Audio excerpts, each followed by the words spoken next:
नीट paper फुटी प्रकरणात लातूरच्या आरसीसी क्लासेसच्या मोटेगावकरचं नाव समोर आल्यानंतर त्याचे वेगवेगळे व्हिडिओ समोर यायला लागलेत. मोटेगावकर तांब्यातून विद्यार्थ्यांच्या अंगावर पाणी शिंपडतोय. नीट पास झालेल्या मुलाची आई रडत रडत आभार मानण्यासाठी मोटेगावकरच्या पाया पडते. विधानसभा निवडणुकीच्या प्रचारात मोटेगावकर अमित देशमुखांसाठी धुवाधार भाषण करतो, तर एका व्हिडिओमध्ये विमानासारखे हातवारे करून मोटेगावकर कन्सिस्टन्सीचं महत्त्व सांगताना दिसतो.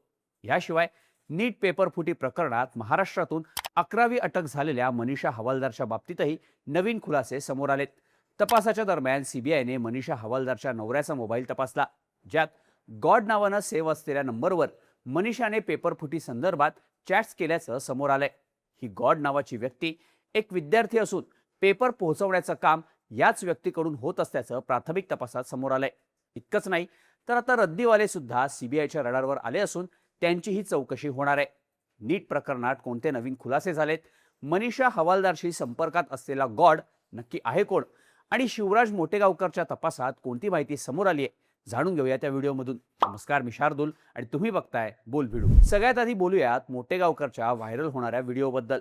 तसे मोटेगावकरचे अनेक व्हिडिओ व्हायरल होत आहेत, पण ते आरसीसीची जाहिरात किंवा मोटिवेशनल होते. पण 23 मेला विद्यार्थ्यांच्या अंगावर पाणी शिंपडण्याचा व्हिडिओ समोर आलाय. पायात मोजे घालून मोटेगावकर विद्यार्थ्यांच्या बेंचवर चढतो आणि तांब्यातलं पाणी दुर्वांच्या जोडीनं विद्यार्थ्यांच्या डोक्यावर शिंपडतो. पाणी शिंपडताना तो एम्सची परीक्षा क्लिअर होईल हे दिव्य जल आहे आणि ते सायंटिफिकली प्रूव्ड आहे. सूर्य, पृथ्वी आणि चंद्र एका रेषेत आल्यावर तयार झालेलं हे औषध असल्याचं मोटेगावकर विद्यार्थ्यांना सांगतो. तो पाणी शिंपडायला आला की पोरं त्याच्या पाया पडतात असं त्या व्हिडिओत दिसून येत आहे. हा व्हिडिओ व्हायरल झाल्यापासून मोटेगावकरवर भोंदूगिरीचाही आरोप करण्यात येतोय. त्याचे असे अनेक व्हिडिओ व्हायरल होत असल्यानं मोटेगावकरचा पाय आणखी खोलात गेल्याचं पाहायला मिळत आहे. हे झालं व्हायरल व्हिडिओचं. आता बोलूयात मोटेगावकरच्या प्रॉपर्टीबद्दल. तपासात समोर आलेल्या माहितीनुसार मोटेगावकर लातूरच्या खोपेगाव शिवारात 8 एकर जागेवर ग्रामपंचायतीच्या परवानगीशिवाय 5 मजली इमारत बांधत असल्याचं समोर आलं. हा 5 मजली कॅम्पस येणाऱ्या काळात इंटरनॅशनल स्कूल किंवा मेडिकल कॉलेजमध्ये बदलणार असल्याचं बोललं जात आहे. अटक झाल्यानंतर खोपेगाव ग्रामपंचायतीनं मोटेगावकरला अनधिकृत बांधकामासंदर्भात नोटीस पाठवली आहे. 20 तारखेला पुण्याच्या जेएम रोडवर असलेल्या आरसीसी क्लासेसवर महापालिकेनं अनधिकृत बांधकाम, अनधिकृत व्यावसायिक परवान्याच्या आरोपातून कारवाई केली आणि क्लास सील केला. 24 मेला बोरावके बिल्डिंगच्या पार्किंगमध्ये असलेलं आरसीसीचं अनधिकृत बांधकाम महापालिकेनं पाडून टाकलं. याशिवाय मोटेगावकरची अजून एक मालमत्ता समोर आली आहे. पुण्यातील वारजे परिसरातल्या एका मोक्याच्या ठिकाणी राजर्षी शाहू महाराज बहुउद्देशीय सामाजिक विकास संस्था लातूर या नावानं 51 गुंठे जागा आहे. ही संस्था मोटेगावकरची असल्याचं बोललं जात आहे. या जमिनीची किंमत 40 ते 50 कोटींच्या घरात आहे. मोटेगावकरनं या जागेला लागून असलेल्या महापालिकेच्या रस्त्यावर सुद्धा ताबा मिळवण्याचा प्रयत्न केला होता, पण स्थानिकांच्या विरोधामुळे ते शक्य झालं नसल्याचं सांगितलं जात आहे. वारजे परिसरात ही 51 गुंठे जागा आणि 2 फ्लॅट्स अशी मोटेगावकरची मालमत्ता समोर आली आहे. पण मोटेगावकरच्या मालमत्ता लातूर आणि पुण्यापुरत्या मर्यादित नाहीत. त्यामुळेच मोटेगावकरच्या प्रकरणात सीबीआय सोबतच आता ईडीची सुद्धा एंट्री झाली आहे. क्लासेस, टेस्ट सिरीज अशा अनेक अनधिकृत मार्गांनी कमावलेला पैसा मोटेगावकरनं राज्यभरात गुंतवला असल्याचं बोललं जात आहे. त्यामुळे येत्या काळात मोटेगावकरच्या आणखी मालमत्तांवर टाच आणली जाणार अशी माहिती मिळते. नीट पेपर फुटी प्रकरणात मोटेगावकर, पी.व्ही. कुलकर्णी, मनीषा मांढरे अशा शिक्षकांना अटक झाल्यावर केमिस्ट्री आणि बायोलॉजीचे प्रश्न कसे फुटले ते समोर आलं होतं. पण या प्रकरणात 22 मेला सीबीआयनं केलेली अटक महत्त्वाची ठरली आहे. नॅशनल टेस्टिंग एजन्सीमध्ये फिजिक्सचे पेपर काढण्याची जबाबदारी असणाऱ्या मनीषा हवालदारला सीबीआयनं अटक केली. माध्यमांमध्ये असलेल्या बातम्यांनुसार मनीषा हवालदार प्रश्नांच्या बदल्यात विद्यार्थ्यांकडून पैसे घ्यायची हे स्पष्ट झालंय.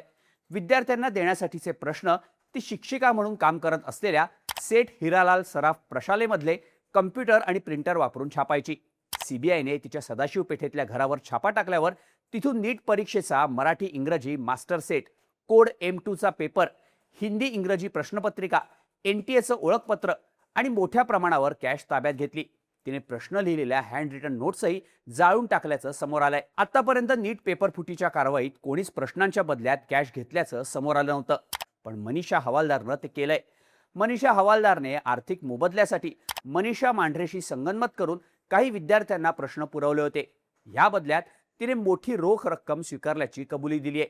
सीबीआयला तिच्या घरातून 1,01,930 रुपयांची रोकड हस्तगत करण्यात यश आलंय. 22 तारखेला रात्री उशिरा सीबीआयनं हवालदारला न्यायालयासमोर हजर करून तिची ट्रान्झिट रिमांड घेतली आहे. सध्या दिल्लीत तिची चौकशी सुरू आहे. पण आतापर्यंतच्या चौकशीत सुद्धा काही धक्कादायक गोष्टी समोर आल्या. सीबीआयने दिलेल्या माहितीनुसार मनीषा हवालदार एनटीए मध्ये ट्रान्सलेटर म्हणून काम करत असताना ती हस्तलिखित प्रश्न नोट्स म्हणून लिहून ठेवायची. नंतर त्याचे फोटो स्वतःच्या आणि नवऱ्याच्या मोबाईलमधून टेक्स्ट आणि व्हॉट्सअपच्या माध्यमातून तिची मैत्रीण मनीषा मांढरे आणि इतरांना पाठवायची. तर काही खास विद्यार्थ्यांसाठी ती ते प्रश्न छापायची आणि त्यांना पैशांच्या बदल्यात विकायची. या कामासाठी ती मोठ्या प्रमाणावर पैशांची मागणी करायची. नीटच्या पेपरात प्रश्न हमखास येणार याची खात्री असल्यानं विद्यार्थी मनीषा हवालदार मागेल तेवढे पैसे तिला द्यायचे. मुख्य म्हणजे मनीषाचा नवरा संजय हवालदार एका प्रायव्हेट बँकेतून रिटायर्ड झालाय. गेल्या 23 वर्षांपासून ती सदाशिव पेठेतल्या लक्ष्मी निवास बिल्डिंगीत स्वतःच्या फ्लॅटमध्ये राहत होती. तिचा मुलगा आणि मुलगी गेल्या 4-5 वर्षांपासून अमेरिकेत नोकरी करतायत. तिला शाळेतून तब्बल 2 लाख प्रति महिना पगारही मिळत होता आणि येत्या 30 जूनला ती निवृत्त होणार होती. थोडक्यात सुखवस्तू असून सुद्धा फक्त जास्त पैशांच्या हव्यासानं मनीषा हवालदारने हा सगळा प्रकार केल्याचं समोर आलंय. मनीषा हवालदारने तिची मैत्रीण मनीषा मांढरेला पाठवलेल्या नोट्स आणि चॅट्स आधीच डिलीट केले होते. शिवाय खबरदारी म्हणून ती प्रश्नपत्रिका पाठवण्यासाठी नवऱ्याचा मोबाईल वापरायची. सीबीआयनं सांगितल्याप्रमाणे तिने धाड पडण्याच्या आधीच नवऱ्याच्या मोबाईलवरून केलेले चॅट्स डिलीट केले होते. पण या चॅट्समधली सगळ्यात इंटरेस्टिंग गोष्ट सीबीआयला सापडली आहे. मनीषाचा नवरा संजयच्या मोबाईलमध्ये गॉड नावानं एक नंबर सेव्ह आहे. मनीषानं या नंबरवर केलेले चॅट्स डिलीट केलेत. बाकी नंबर्सपेक्षा या नंबरसोबत मनीषाचा जास्त संपर्क होता.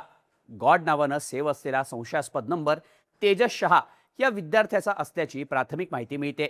नीट पेपर फुटल्यानंतर विद्यार्थ्यांना प्रश्न पुरवणं आणि पैशांची देवाणघेवाण करणं ही कामं तेजस शहाच्या माध्यमातून केली जात असल्याचं सांगण्यात येत आहे. यासोबतच संजय हवालदारच्या फोनमध्ये डॉक्टर उषा या नावानं सुद्धा एक संशयास्पद नंबर सेव्ह असून या नंबरशी केलेले चॅट सुद्धा डिलीट केल्याचं सांगण्यात येत आहे. त्यामुळे ही डॉक्टर उषा कोण त्याचाही सीबीआय कडून शोध घेतला जातोय. त्यासाठी सीबीआयनं मनीषा हवालदार आणि संजय हवालदारचा मोबाईल ताब्यात घेऊन चॅट्स आणि इतर डिटेल्स रिकव्हर करणं सुरू केलंय. ही रिकव्हरी पूर्ण झाल्यावर नीट पेपर फुटीचा पूर्ण मास्टर प्लॅन समोर येईल असे अंदाज व्यक्त केले जात आहेत. 12 मे पासून सुरू झालेल्या सीबीआयच्या तपासाला आता 12 दिवस उलटून गेलेत. महाराष्ट्रातले 7 आणि दुसऱ्या राज्यातले 4 असे 11 जण अटक करण्यात आलेत. 15 जणांना चौकशीसाठी ताब्यात घेण्यात आलंय. तर विद्यार्थी, पालक अशा 50 पेक्षा जास्त लोकांची चौकशी झाली आहे. सीबीआय कडून लातूरमधल्या 50 रद्दी विक्रेत्यांची आणि त्यांच्याकडची रद्दी विकत घेणाऱ्यांचीही चौकशी केली जाणार आहे. आता मनीषा हवालदारच्या नवऱ्याच्या मोबाईलमध्ये असलेल्या गॉडमुळे हे सगळं प्रकरण उलगडणार असल्याचं सांगितलं जात आहे. नीट प्रकरणात सीबीआयच्या या तपासाबद्दल तुम्हाला काय वाटतं? याबद्दलच्या तुमच्या प्रतिक्रिया कमेंट करून नक्की सांगा आणि अशाच माहितीपूर्ण व्हिडिओजसाठी बोल भिडूच्या YouTube चॅनलला सबस्क्राईब करायला विसरू नका.